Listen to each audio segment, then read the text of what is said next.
Good morning dear students. In today's class, we are going to study about the EDTA titration method.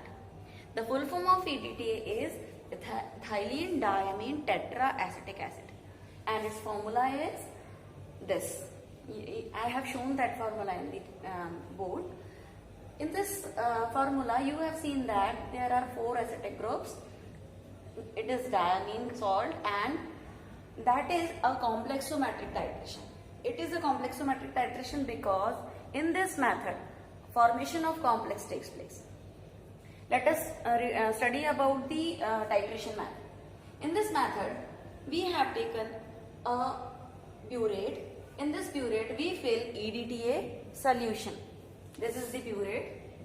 In the burette, there is EDTA solution.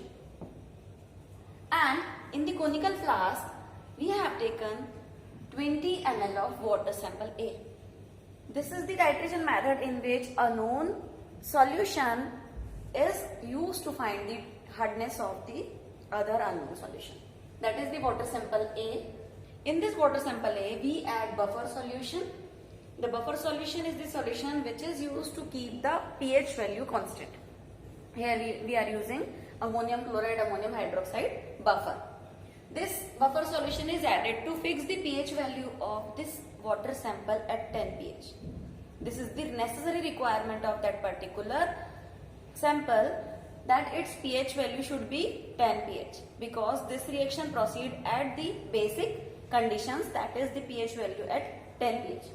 And in this we add EBT indicator. That indicator, that is blue dye, it added to change the color of the solution to wine red. Here we see that when we add buffer solution in the water sample and EBT indicator, the solution changes into wine red color. After this wine red color, we add EDTA dropwise from this burette. On the end point, we see that this wine red colored solution become blue, that is the end point. When the wine red colored solution converted into blue color, that is the end point of the titration. The reaction which takes place here is, that is the calcium and magnesium dipositive ion. This is the hard water sample which we have taken. That is hard water sample. In the hard water sample, we add ammonium chloride, ammonium hydroxide buffer solution to keep the value of pH constant at 10 pH. In this, we add EBT buffer solution. This EBT buffer solution is after addition of this EBT and ammonium chloride, ammonium hydroxide buffer, the solution forms, and the compound form in this process is calcium and magnesium. Calcium or magnesium, the salt which is in this particular hard water sample, it forms calcium EBT or magnesium EBT unstable complex. This unstable complex gives us wine red color. This is the complex which is of wine red color. It is wine red colored unstable complex.